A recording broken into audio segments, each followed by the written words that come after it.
to you, the community, to inspire you to be your best selling self. And what does that mean exactly? I interview 6 and 7 figure business owners, and I want them to come on and deliver wisdom to you so you can take that and implement it directly into your business and not just survive in this new normal, but to actually thrive. Woo! So let's get to it. Today's guest is a friend of mine and fellow NAWSP chapter president, Michelle Hecht. She is from New York. Yeah.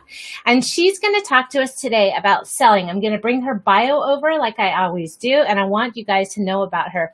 So she has been in sales for about 17 years, and she's a top performing, not just a sales rep, but sales leader. She's transitioned over into coaching, and she teaches people how to build relationships based on intentionality and vulnerability. If you can spell it and you can say it, then you're ahead of the game. She uses authenticity to strengthen self-awareness and to create genuine business relationships. Michelle has this really great energy. You're going to see when I bring her on. She uses her big picture mentality to focus on needs and assessment, establishing a foundation for mutually beneficial relationships. So you can find Michelle at an organization called the Sales Rebellion, and she's going to teach us a little bit about that. But without further ado, I'm going to bring on my guest, Michelle Hecht. Hi, Michelle. How are you? Hello, Kathryn. How are you? Oh, wow. Good. The volume. I never know with this, like what tech issues could happen or whatever. So you guys always be patient with us. If we're 1 or 2 or 3 minutes late, we could be having tech issues. So happy Wednesday. Happy Wednesday. Where in New York do you live, actually? How far out of the city, or where are you coming from today? I am about 25 minutes outside of the city in northern New Jersey. Yeah. In northern Jersey. So have you gone into the city since this whole crazy pandemic started? I think I went one time. Things started picking up, and all the rules and regulations and, people being quarantined, and you watch enough news, you realize that, stay away. Stay home. I love going in. But going in for fun, I mean, there's no fun to this. It's best to be safe and just stay away. Yeah. Last night I went over to, I don't know if you've been to San Diego, but over at the beach, there's an area where there's a roller coaster. It's called Balboa Park. Yep. And so I went over there and I saw all the people, and I actually had like this anxiety feeling, and I'm like, no, like I don't need to be around all those people that are over here thinking that it's normal, right? To be normal. But anyway, so let's talk a little bit about what inspires you daily to get up, to have the drive to get things done. We'll get into your story in just a little bit, because you've had some opportunities to have grit and tenacity, which some are my favorite words. Yeah. So what is it that drives you to get up every day to make a difference in the lives of those people that are in sales or in your customers? That's a great question. I think I might have a different answer every week. But the common thread for me is, and it's something that we always talk about with the Sales Rebellion, it's servant leadership, and it's having a purpose. It's a bigger picture. It's knowing that every day, whether I'm just telling a story about myself or telling a story about something that I've been through in my sales walk, or my family or friends, or there's always a way to connect something that I've personally gone through with someone else's story and somebody else's walk. And so to be able to connect those dots and wake up every morning and know that I don't have a structure. Every day is different, but I know for a fact that at some point throughout the course of my day, I'm going to talk to somebody and have one of those moments where I feel that synergy. So looking forward to that every morning, it's pretty awesome. It's very genuine. And, that might set some sales reps apart from other people. So, some people think that they're not an outgoing D, or whatever personality assessment that they're doing, right? And it's not so much being successful in sales is about what you just said. It's about waking up and wondering, what difference am I going to make today? Who am I going to connect with today? How can I make somebody's life better, either through the product or the service that I'm offering? It's servant leadership, like you said. It's not about I like what we've heard. I eat what I kill. It's not really about that, right? And so you don't have to be a driver D. You can be an introvert if those are the things you connect with. Do you agree? Absolutely. Absolutely. I think I was very hung up on that for a while years ago. Like, unless you were the D, for driver or influencer, unless you had a certain type of personality and you fit within a certain mold, you weren't going to be successful. You couldn't make an impact. There was no way that an introvert or somebody very analytical or quiet or just more reserved couldn't make an impact. And it just took time to realize that anybody can make an impact. It has nothing. I mean, of course, that's important. It's good to know what your personality style is, and obviously mirroring the people that you're talking to and whatnot, but it doesn't make a difference what you are in terms of how effective you can be. Right. And we can unpack sales later. I mean, there's so many other things that come into the play. We're just talking about how you wake up in the morning. There's so much more. There's so much more. Yeah. All right. So I teased everyone. Wait, let's go to you. Let's go to you first. All right. I want to hear about the animals. We took it off a little bit of your bio, but I want to hear, and I should have asked you to have one of your critters here so we could see I have one sitting right here. Do you want me to get it? Yeah, I want to hear about what in the heck caused you to have 7 farm animals in New York City. I am literally walking away from here to pick up an animal. So this is, it's like a farm show. Wait, hold on. E-I-E-I-O. Let's see what we have. I actually want to see the hedgehog, but what do you bring into it? The hedgehog she's downstairs, but this is Nugget. Nugget. Look how cute. This is Nugget. What kind of bunny? This is just a little domestic, short-haired rabbit. And Nugget is what? He's potty trained. I literally put a little pan in the corner of the cage when I got him 6-7 years ago. And you put a couple of little things in there, and they know the scent. And when they know that it's there, you keep introducing them. And about, I guess after a week, he knew that's where he had to go. And now he goes in there and he does his business. And then he comes out and he's got free reign of this level of the house. Oh, nice. Yeah. Well, my son, my 13-year-old wants a giant rabbit. So maybe we're going to have, maybe that's one of your futures, right? Michelle Hecht, the bunny whisperer. Oh, don't even get me started. Between what I have in the house and what's roaming outside and who I feed outside, it's a whole other story. All right. So you have some children, you're married. Should we dig right into the Oprah story? Tell me. The story is actually a buildup. Oh. So it's hard to start with her and then backpedal. Oh, we're going to start. I got to hear it. Rope them in. So, look, somebody says, I love Nugget, right? We want to, maybe that's the other, I should have said the art of inspired selling with your animals. Hey, listen. A lot of men walk around and walk their dogs in Central Park with puppies. It's a great way of meeting people. We could sell with our animals, and imagine that Zoom, you open up the camera and you have all kinds of animals, It's a great icebreaker. It could be. I mean, I bring Frida my llama corn to all of my Yes. And so we're totally off topic, but in San Diego they have this. I've done llama yoga, and so at that llama yoga farm studio, they actually can have the llama show up on your Zoom call. Really? So you can have them there during your. I don't. No, it's real. It's a real llama. They have a camera on it, so it can show up for your Zoom call. That could be my mascot. I don't know. All right. So let's just back up a little bit. So I know you were in sales. We both have a background in medical sales, and I think you were downsized. So let's take it from that point about what led up to the beautiful sisterhood that you have that took you on this trip to meet Oprah. Let's talk about that just a little bit. Okay. So Yes, I have over 15 years of experience in pharmaceutical sales, and unbelievable ride, learned a lot, did a lot, just big career with so many perks and benefits and, experiences and relationships built and people, in terms of treatment affected and lives improved. So, but I had gone through a number of layoffs because unfortunately, that's the nature of the industry, or at least it has been in the last few years. And there are many reasons why, like any other company, whether it's,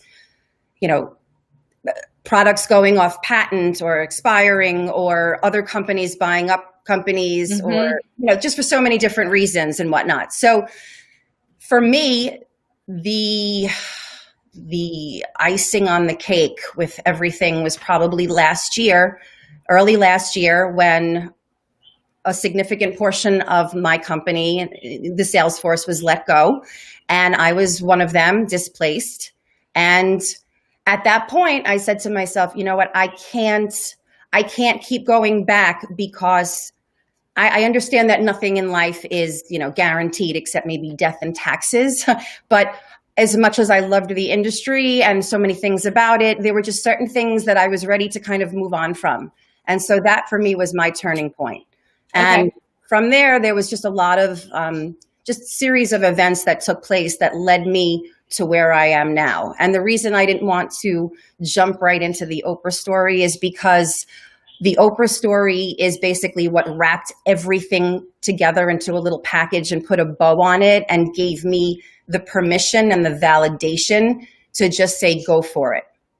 So I feel like, that Ace Ventura movie, I think it's Ace Ventura, where he like breathes in really heavy and then he just like, sometimes I feel like I need to do that, but I can't. I don't have the lung capacity. But anyway, so went through that layoff in February and decided to make some changes, revamped my resume, really wanted to hone in on the skills that I've acquired over 15, 16, 17 years with training and development, with coaching, mentoring.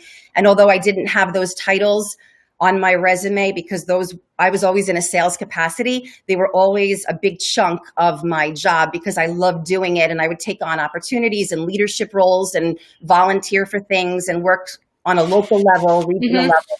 So my path in a nutshell is started leveraging LinkedIn, reached out to people, Zoom calls, getting advice about how to pivot, how to go from sales to training and coaching, started interviewing a little bit here and there, really started picking up some momentum, got involved with NAWSP, with Cynthia, with you. Definitely wanted to be a part of that because I was in women's healthcare for so many years. And that's like just a passion of mine to really help and, elevate women in business. Decided that I was sick and tired of teetering with my weight loss for the last 10, 11 years. After you have kids, you can't claim that it's baby weight after 10 years. It just doesn't have that ring to it anymore. So mine's turned into a man baby. So, I'm still going with it. I don't know. I don't know how long I can play that card, but it wasn't as effective anymore after like a year. So went on a journey with a personal trainer and ended up losing 43 pounds. Then, continued with just discipline and really trying to focus on myself and figure myself out and where I was going. Unfortunately, through a series of traumatic events, there were obstacles that I had to overcome in order to really keep my head in the game and keep myself focused. And that came with, unfortunately, losing a young cousin a month before that layoff, very young. And then my layoff took place. And then a few months later, my mother-in-law was fighting stage 4 lung cancer. And excuse me if I... Well, I'll just help you. So you went through a series of unfortunate events, more than your share, right? Losing 3 family members, getting into a car crash with my children. 2 weeks after the car crash, and I was driving my mother-in-law's car because she couldn't drive anymore. So 2 weeks after the crash, she passed away. My husband went through a situation with his company, and they were restructuring. So his job was affected. So between lots of death and injuries and losing a career and having, you could say that. It's just It was hard. It was Yeah. very hard. Yes. Yeah. Yeah. Yeah. And so then you had some beautiful friends that decided to treat you. Did they actually treat you to this trip? Treat me as in, yeah, let's go and I'm with you. Okay. we were all on the journey together. You know, Okay. we were all of us career women, career professionals, and just wanting to work on ourselves as well as work on our, professions. And so the four of us were on like a spiritual journey, if you will, just to kind of get more out of what's in front of us. And so you guys decided that you were together as a team going to see Oprah. Yeah, absolutely. Okay. And she's more than welcome to drop into this live stream anytime she wants to. I wouldn't kick you out. Okay. Yeah. So yes, so you decided to go see Oprah. And by the way, two of my people that inspire me would be Oprah and Michelle Obama. I don't know why but those two women inspire me, and we can talk at some other point about why. But so I'm with you on that journey. Like I just see her and I want to melt, right? She just oozes like this kindness, attracting soul that I would be drawn to. Absolutely. Absolutely. Yes. Well, it was a girls' weekend. We decided to pick up and just go to Denver and the weekend. And when we got there, one of my friends, she surprised us. She's like, you know what? We have VIP passes. We are not only going to see Oprah at the Pepsi Center with 15,000 people, which is in itself unbelievable already, but we had a hookup to have a meet and greet with Oprah and a photo opportunity, had lunch, in a private area of the Pepsi Center, had dinner actually as well. There's like 200 people. And so while you're talking, I'm going to pull up the Oprah picture because I know people are going to want to say, so keep going. What are you talking about that? Yes. So it was just an unbelievable experience to have her walk into this room while we're eating, and out of 15,000 people, there are 200 people in this smaller, like a restaurant style room, and talking to us and, photo opportunities. But we all, at the end of that, we're going to have a one-on-one photo opportunity. No cell phones allowed. Go in, schmooze a little bit, talk to her, and then you get your photo taken and whatnot. Okay. So, so my turn was approaching, and everybody before me spent 1 minute, 2 minutes, and my friends went and they had their time. And I was like, oh my God, this is so amazing. When it was my turn, I felt like I was training my whole life for this. In pharmaceutical sales, you have to be able to make an impact quickly because you never know if you're dropping into an office, you never know if a physician or anybody you need to talk to is going to be in and out. You have to make impact, 2-3 bullet points and really say what you want to say. You've got 2 minutes and then they look at their watch. Right. And 2 minutes in pharma is like 10 years, right? So, for this opportunity, I'm like, okay, I got to say what I got to say, and I might have a minute and I don't know what's going to happen. And then as I walked towards her, I had one of those like Jim Carrey moments again, like Ace Ventura, like, here I go, I'm going to get it out. And literally in like 50 seconds, I told her every single thing that I had gone through in the last 1.5, 2 years that I just told you, which is so hard to condense, about all the hurdles, the obstacles, the personal issues with the job and with people that I lost in my family and the car crash and the injury. And I tied it all up and I told her where I was at that moment in time and why it was so important for me to be there standing in front of her and what that day and that weekend meant to me and what she has done for me over the years. And she was wearing glasses and she took the glasses off and she had tears in her eyes and she started crying. And she took my hands, and I'm shaking at this point. She took my hands and she said to me, I want you to know, first of all, you're all heart. And I don't care what anybody says. She's like, I want you to know that you're all heart. She goes, second of all, everything that you have gone through up until this point has brought you to where you are right now.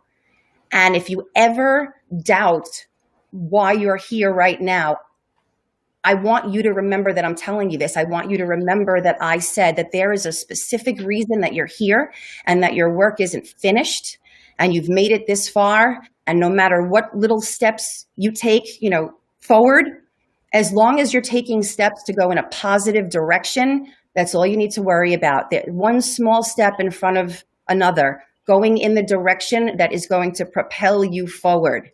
And then she's like, your family needs you. And I told her that I was having an issue with the number 44. It was showing up in my life for like a year and a half, and I didn't know what the hell it meant.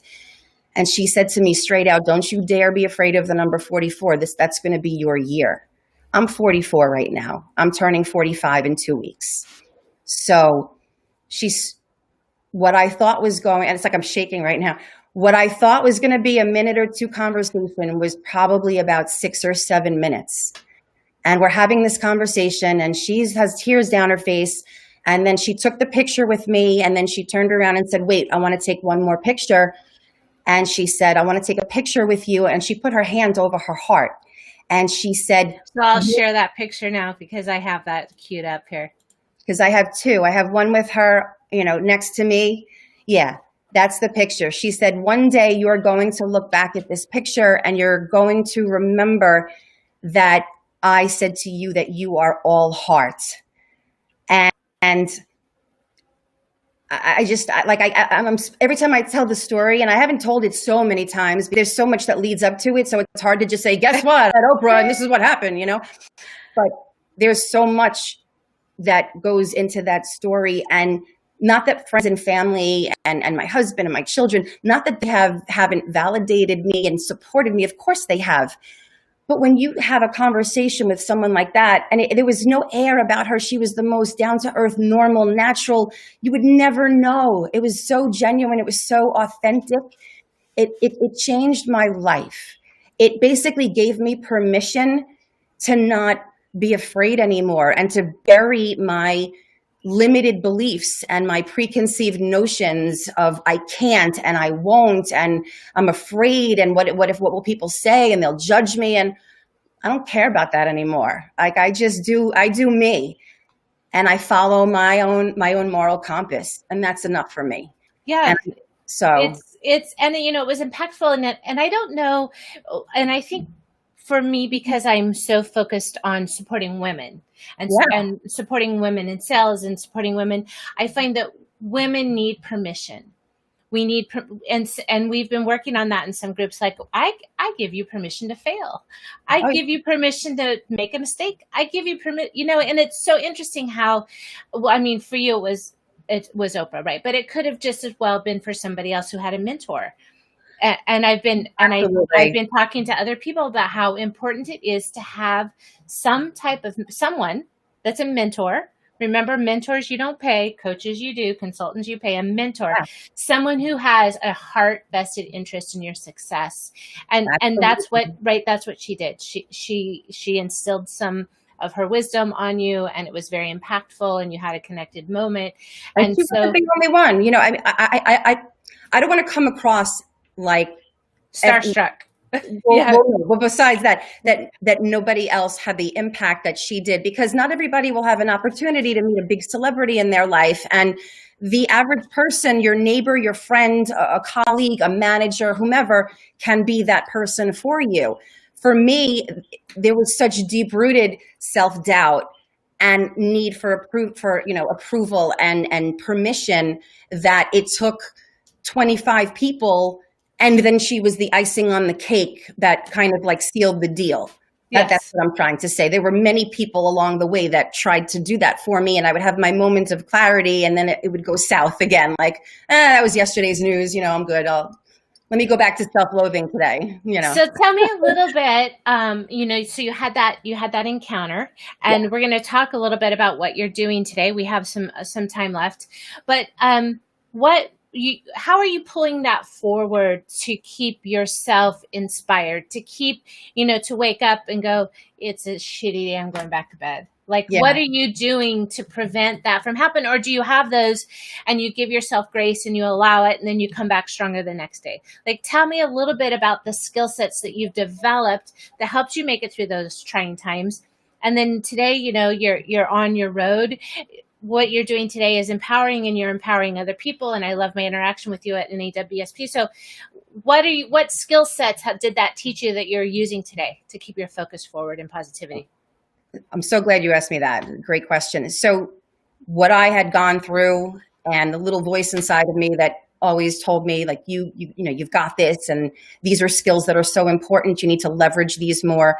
I think that when you're in corporate sales, no matter how much you know that what you have innately and your soft skills are so important, you know that there is a big part of your career where you have to follow certain rules, regulations, which is fine, but you have to kind of color within the lines, because there are certain hard skills that you have to use, but there are certain, how can I say this? You're representing a bigger entity than yourself, right? So there's a happy medium that you have to find, and you have to be able to balance that and leverage that appropriately, depending on where you are, who you're with, who you're selling to, and whatnot.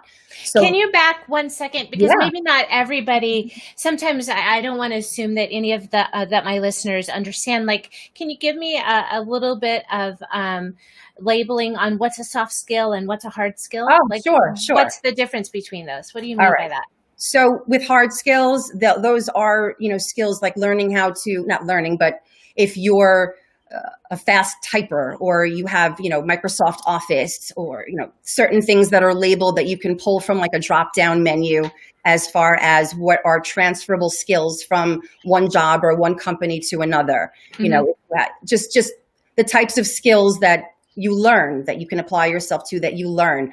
I like to compare soft and hard skills. Like, soft skills are the things that are empathy and, being a nurturing person, being an empathetic person, having charisma, things that are not so tangible, that are just maybe unique to you, who you are and what you bring to the table, but it doesn't necessarily have to do with your career, your profession. Okay. So does that make sense? It does for me. There's no questions. Okay. I just wanted to make sure people are following us. I shouldn't assume that, because those are such buzzwords lately, so you sometimes forget. But I mean, it's a balancing act. It's a juggling act, and you have to know how to leverage both appropriately. And because I was in a corporate environment for almost 20 years, it's a balancing act, because especially in a very heavy regulated industry with medicine and, physicians, and you have to kind of keep things, you have to balance, you have to juggle them appropriately. It's not just go in and, everything's approved and everything has to go through certain regulatory systems. So marketing, advertising, it's all kind of laid out for you, Right. So for me, it's hard for people in the pharma industry to be able to, they have to infuse their personal brand to stand out from the other reps, right? Yeah. They have to have some signature, and we're not here. Maybe we should have a sales training class on how to stand out from the crowd in pharma sales or something. But, I've had reps that I've worked with that reported to me, and one example was, someone was the Tootsie Roll woman.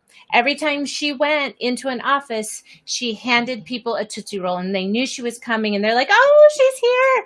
And so she'd hand out Tootsie Rolls. I had another rep that always gave the PDR book, the physician desk reference on pharma, on drugs. That was his thing every year. He showed up with that book. That was his thing. He was known for that. Physicians welcomed him because he was giving something to them that's of value, which is different. It's within the regulations, right? Because it was educational or whatever they were doing. Absolutely. Somebody else had private labeled water. Another rep did wine with, a rep that reported to me did wine with, she worked for a sleep study company. She did custom wine labels with the sleep mask on, with her hair like crazy, right? Just something to brand yourself to stand out. So I think that's what you're going to talk about, right? Is understanding what you can do as a salesperson or a sales professional to stand out. You see, I'm so glad you brought that up, because I had tried all of those things. I've done all those things, within company policy. Mm-hmm. And I got bored easily. And I'll admit it, I got bored easily. If people don't know or didn't know, now they know. I have a big personality. I have a lot of energy. I'm very passionate about what I do, but I'm very passionate about life. And for me to go in and to downplay that, I've had managers that loved it and that capitalized on it. They're like, Michelle, you're on it. And then I also had people that took me aside and would say to me, listen, now that you got the job, I need you to tone it down.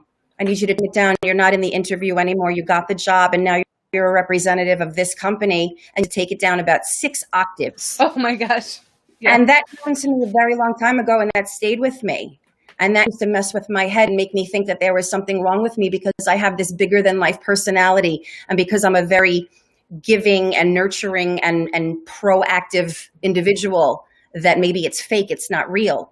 So, but that's a whole other story. But my point is, in terms of branding, I didn't want my brand to be about the girl that comes in with the Tootsie Roll, or the girl that comes in with the water label or the wine label.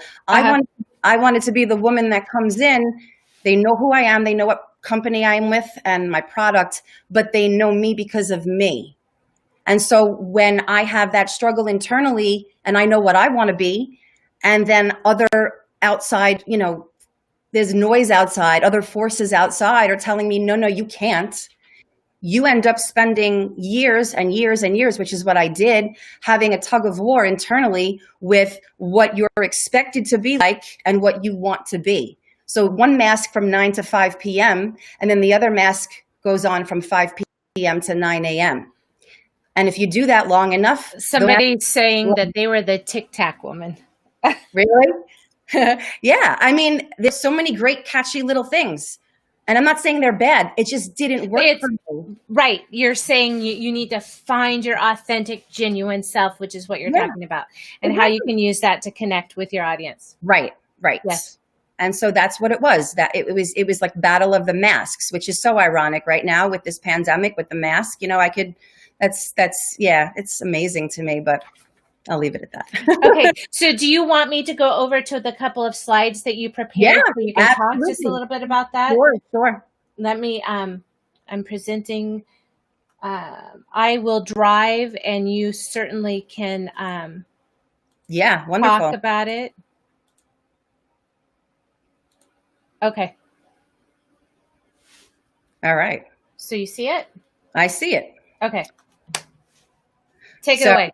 All right. So speaking of branding, this was just a little something that I put together that I like to talk about with people, because that's a big question that we tend to ask ourselves just in the middle of a pandemic. But this is an ongoing question because we're always kind of reinventing ourselves. It's a volatile industry. So how can we brand ourselves to meet the needs and the demands and of it in an industry that's always changing? And so I came up with a little something a while back called the 4D approach.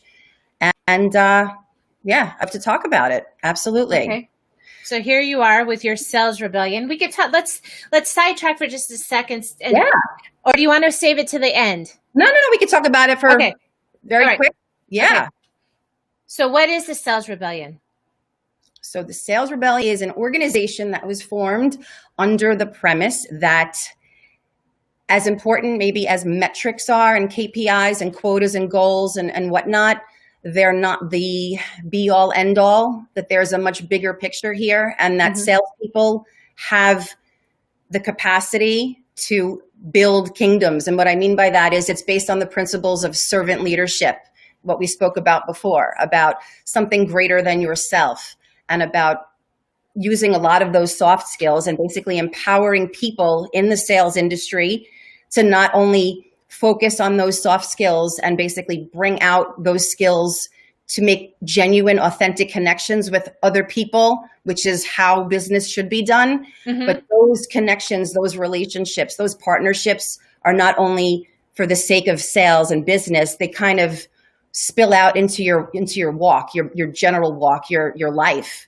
and the interactions you have every day. It's a lot of community, and it's about affecting people's lives on a much larger scale. It's not about methodologies and processes where, read this book and by Sunday you'll be a millionaire. It's not about that. It's a lot bigger. Use this framework. I can't tell you how many times I did that. Whatever binder I have with whatever sales counselor sells and the whatever sells and this new formula sells, and right. Buy my book and you'll be at the top of the leaderboard by August 1st. It's like, okay, can you put that in writing? So but by all means, don't be yourself.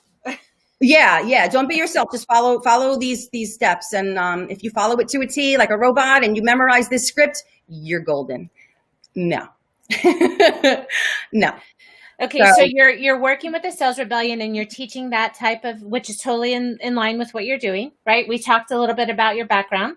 Yeah. Well, what I'm doing now is the complete antithesis of what I've been doing for 20 years. So it's not about methodologies. It's not about processes. It's not about memorizing how to do certain things and saying it a certain way in a certain period of time. It's just different. I can be myself. I can be unapologetically, authentically, the most genuine version of myself every day and show up the same way to my family and my friends as I show up to work. Yes. And that is the most liberating thing in the world. It is the most liberating thing every morning. And that goes back to your question when we started, like what gets you out of bed? That's what gets me out of bed. Waking up every morning knowing I can be 100% myself and I'm appreciated for it, and I'm acknowledged for it, and I'm celebrated for it. And I can tell you from my experience, there's a lot of companies where that doesn't happen. You for sure. Well, I would have my CEO take me aside and go out of a meeting, go, listen, you acted like you didn't care in that meeting, and we can't have that. That's not a good impression. I'm like, but I didn't care. I didn't care. It was a useless meeting. I don't know. So, some of it is tact, but I just have to say by now I'm tactful. So yeah, it's interesting. I never belonged in corporate America. I'm not quite sure. It's so nice when people think that they have like an emotional radar, that they can figure out how much emotion you're feeling at the moment. There's a sliding scale. But whatever it is, suppress it, because if it doesn't serve everybody in the room, you can't be emotional. Right. If you're too excited about something, maybe you need to tone it down. 6 notches. 6. Yeah. Not 5. 6. Yeah. Maybe that's why you have 7 animals, because 6 wasn't enough. Maybe that's why you're 7. And 6 times 7 is 42. But wait, we had to get to 44. So I'm not quite sure. All right. So let's get to the slides. A for effort. What do leading brands have in common and why? All right. So if you think about leading brands, Starbucks, Coca-Cola, they create loyalty with customers and employees, and they build extraordinary customer experiences. And I want to emphasize the word experiences because people respond to experiences. Mm-hmm. And that's something that we also really advocate and kind of infuse into the way that we coach with Sales Rebellion, with experiences. So, and it's built with brands that connect their vision and their mission statement with the people that they serve. Okay. So it's not just about something internally within an organization. They treat their employees this way. And they also put that out into the world because they believe in their values and their mission statements. So, right. Okay. I was a little foggy. We can't have that. Can't have the host foggy on. No. Okay. So should I switch the screen to the next? And if you're listening to this later on the podcast, just know that the link will be in the show description. So we'll be able to give you these slides if you're interested in having them. Okay. Is this slide 2, 3? I'm good. Yeah. Okay. Perfect. So this poses the question, how does this concept apply to me if I'm a sales professional? And how can I create my own personal brand that will sell effectively, where I'm presenting the company and the concepts and the mission statement and the values, but I'm also putting my best word and making sure that I'm celebrating and showcasing my mission statements and my own values if I have created them already. Okay. So we can move on. Okay. Oh, that's it. That's the next one, right? Yes. Yeah. And so this is one of my favorite slides because this is a question that I pose to clients often. How do you show up? What do you do? How do you deliver your information, but how do you put a spin on it? How can you be authentically yourself given the information that you're about to present? And when you meet with a prospect for the first time, they usually have 2 questions that they're already mulling over in their mind. They want to know, can I trust this person? What are their intentions? They're trying to gauge your intentionality. Your intentionality enters the room before you even open your mouth to speak. So when people think about that, if you're in sales and you say to yourself, well, I didn't start out being pushy. I didn't say anything wrong. I'm trying to break the ice and make a small joke. People usually sum you up in a few seconds. Mm-hmm. And your intentionality is loud, and it enters the room, and it's louder before you even open your own mouth. And I want to make that, a point to think about. And also they want to know if they can respect you for being like a trusted advisor. They want to know if you're capable of enacting those intentions. And if they trust you and they give you a chance, are you going to stay consistent and true to who you say you are? And my eyes are going, which is why I had eye surgery recently. I'm just trying to, okay. And so some of the things that you take into consideration when you're having these meetings with prospects is you're trying to kind of dig into a little bit about what their pain points are, potential solutions. But the only way you're going to find that out and build that trust and gain that value and be valuable to your prospect is if you ask a lot of questions, you listen with intent, and you really dig deeper. You don't just take things for face value, but you kind of chip away to get to the root of the problem. And do you have any, I'll stop sharing for just a second. Yeah. Do you have, as an experienced salesperson, and we have some other salespeople that are over here, Julia is watching, and Melinda, you guys feel welcome to chime in here.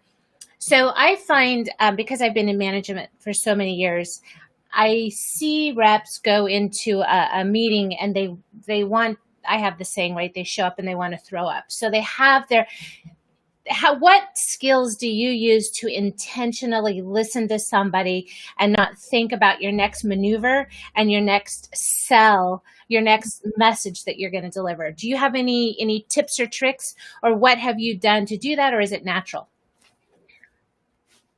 I remember years ago thinking that you had to learn that skill. And then there were periods of time I figured, no, that has to be a natural, innate ability. Mm-hmm. And now I'm teetering back. I think that you can learn to do that. Well, and I'll put it bluntly, you have to shut your mouth. You have to, if you're going to ask a question, ask it and really stop and listen to the answer. And that's very difficult for salespeople to do. And I'm guilty of that too, or I was guilty of that for years, where I don't know if it was nerves. I don't know if I was just worried that I wouldn't ask the right questions and I didn't get all of them out in time, mm-hmm. and I forget something. People will sell themselves. People, if you give them an opportunity to share about themselves, people love talking about themselves, right? But people will also divulge to you what their problems are, their pain points, and people want solutions. People want you to solve their problems, be operationally efficient, save them money, save them time, help them generate more income. And they want easy. They want the easy button at Staples. That's what they want. And if they can get that, or if they envision that just through a conversation with you and you can paint that picture, they are happy and they will say yes to you. But it takes patience, and it takes asking the right questions and continuing to ask additional questions until you fully understand what those pain points are. Yeah. And the prospect feels that you care enough to listen to those answers. And Julia says Socratic questioning, which I've never heard of. Yeah. And true empathy, right? And so we're talking about that, being authentic and being on brand and connecting genuinely to your people. And so what Julia, I don't know what it is. So let's see, Michelle, what is Socratic questioning? Well, it's just what she's saying. It's and I don't want to quote this incorrectly, but it's asking lots of questions and with a deep understanding and with deep empathy. And it's just a way of questioning that's not so like a mechanical, right? Yeah. You're asking a question to get you to the next point. You're truly discovering what it is that you're going to do for your customer, right? Yeah, you're leading them on like a journey. You're connecting dots and you're taking them, it's almost like through a story, which is another thing that we highlight a lot with the Sales Rebellion is storytelling. But yeah, it's all about connecting dots and being intentional and listening and having empathy. Yeah. Okay, so let's go to your next slide. All right. Your 4Ds. So when you apply this line of questioning and you genuinely care about the answers and you start to connect dots and you form tailored, I shouldn't say the questioning, your line of questioning, you have to kind of lead people down a path and make them understand or make them envision a situation that they can see themselves in, which could be potentially problematic, but that you can solve. It's not about how you're a wizard and you're going to sprinkle fairy dust all over their business and all of a sudden it's going to go away. People have specific pain points and people want to be taken care of and know that you can solve their problems. So with this 4D approach, I break it down to four things. Data. So whether it was pharmaceutical sales or whether it's any type of business at all, it's important to know your data. It's important to know your trending, your market share, forecasting. It's important to know where you stand in your market right now, how you've been doing compared to your biggest competitors in the last 3 months, 6 months, 1 year. You have to be somebody that can dig into data and not just go by what your people are telling you out in the field. And that's mainly what I've always been in outside sales. Yes. Understanding that data so it can be a part of your storytelling. Exactly. Right? Numbers, data doesn't lie. You can extrapolate information, any kind of data. There's so many companies out there where you pay to get data on how much, right?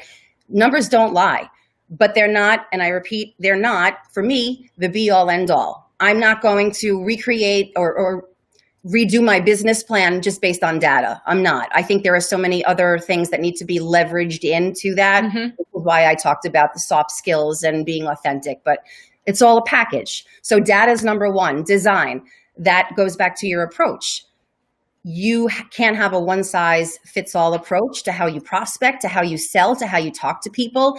There's no system that if you apply it to everybody, your closing rate or, just your success rate is going to be bigger because you have this, it's your approach. You can have a strong infrastructure. You can have a foundation, which you use for everyone, but you're always going to be tweaking it a little bit based upon who's in front of you, what they're about, what they're like, what their needs are, what problems they could potentially have. So the approach is very important, and that takes into account the data, their personality, the size of their company. And would you say the approach could also be classified or labeled as your sales process? Absolutely, 100%. Yep.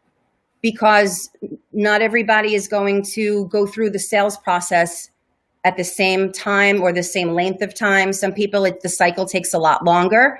There are more touch points involved, and other people, it could be quick. It's different. You have to leverage a common denominator, and that's how we do that. Okay. In terms of develop, that's all about relationships. That's about connecting with people with intentionality, with vulnerability. And by vulnerability, I don't mean go in and bring a box of tissues and start to tell them your whole life story and cry with them. And if you do that, that's fine. If you have that kind of relationship with them, that's great. But by vulnerable, what I mean is allow yourself to be human, like humanize the process by sharing. And if they're telling you things, you can open up to people and talk to them about your pain points and about how you were in a similar situation and how you overcame those situations. And you can share without being afraid of being judged.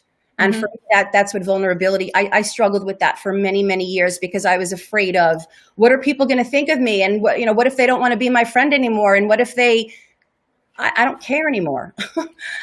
This is who I am. I don't care. Here's something to think about too. Yeah. And now we're going to be running over on time, is that some sales representatives that I've managed, or just some sales representatives, sometimes forget that they're in business to create business relationships, to move. And business relationships by a definition would be an interaction or a transactional relationship where somebody's going to profit where you're creating some sort of a profitable 100%. business relationship that's going to put money in the bank account. 100%. So developing those relationships on a level that build enough know, like, and trust that you can then move over to profit are important.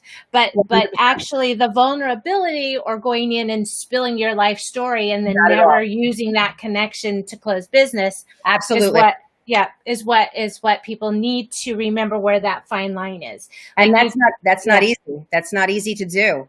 You know, that's another example of having to leverage some sort of happy medium, right? Like trying to balance the scales, because you could end up having a relationship with a prospect that never becomes a full client. Meanwhile, you know their life story and where they vacation and how many kids they have and their dog's name, and it never. But they're never going to buy from you. Right.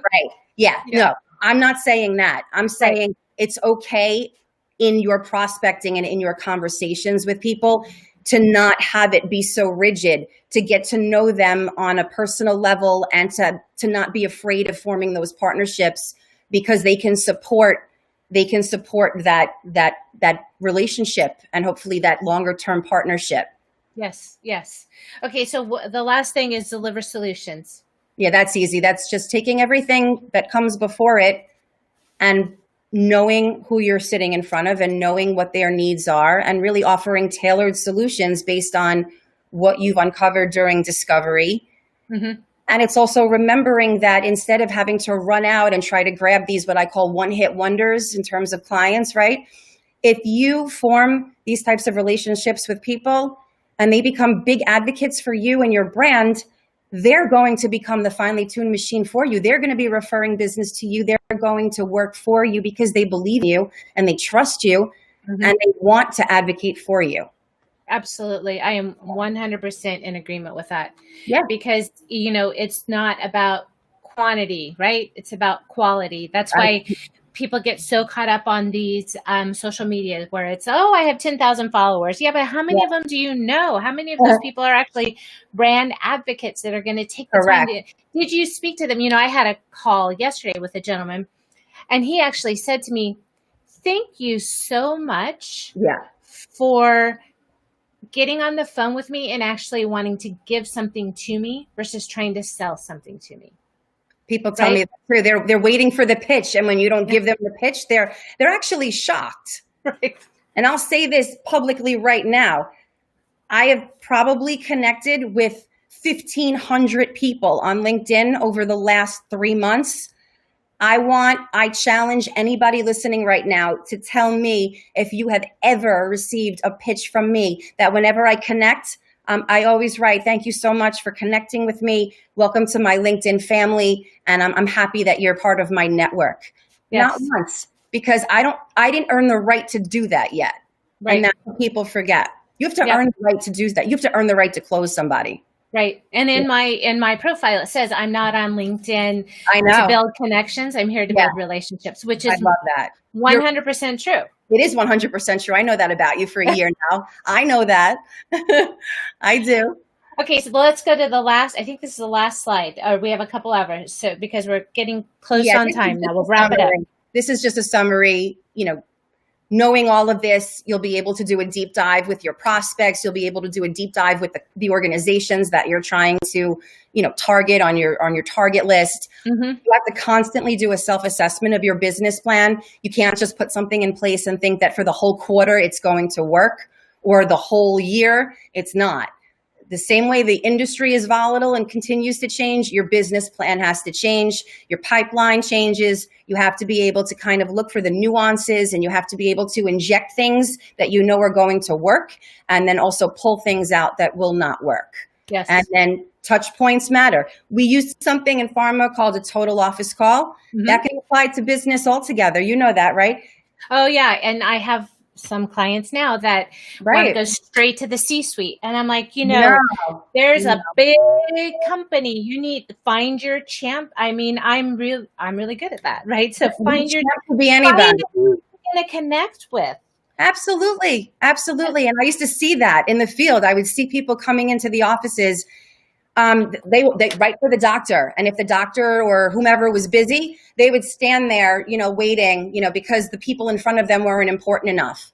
Well, Newsflash, everybody's important. From the gatekeeper to the person in billing, to the person in marketing, advertising, to the person sweeping the floors and cleaning up the waste baskets and sanitizing everything so you don't get something. Okay. Everybody's important. Everybody deserves the same treatment, and they deserve to feel like Oprah said to me and said to the stadium when I met her, we're all the same, whether you're homeless, whether you're, any socioeconomic background, any race, any religion, sex.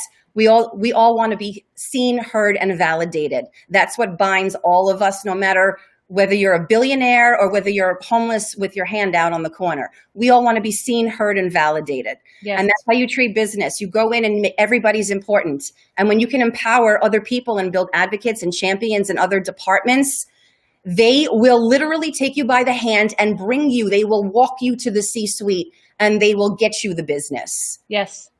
Yep. Yeah. So touch points are important. Preach it. Okay. All right. So let's go to your last slide here. So it sounds this is a big one for me. Yeah. Okay. One of my favorite quotes in the whole world. And I only have a few, and the others are from Maya Angelou. But this one, before you can inspire with emotion, you must be swamped with it yourself. Before you can move their tears, your own must flow. And to convince them, you must yourself believe. Basically, don't expect anyone to do anything unless you do it yourself. You feel it yourself. You drive it yourself. Because you don't lead by your words. You lead by your actions and by your example. And I'm going to just say, isn't that also part of servant leadership? Like 100%. I wouldn't ever ask one of my reps to do something that I didn't walk through the fire first and tested how hot the coals were before I had them come follow me. Right? Yeah, 100%. And that's exactly what I'm about. And I will run into the fire and bring back the buckets and dump it on everybody else. Yep. And that's just how I'm wired. Yep. So. And we're alike.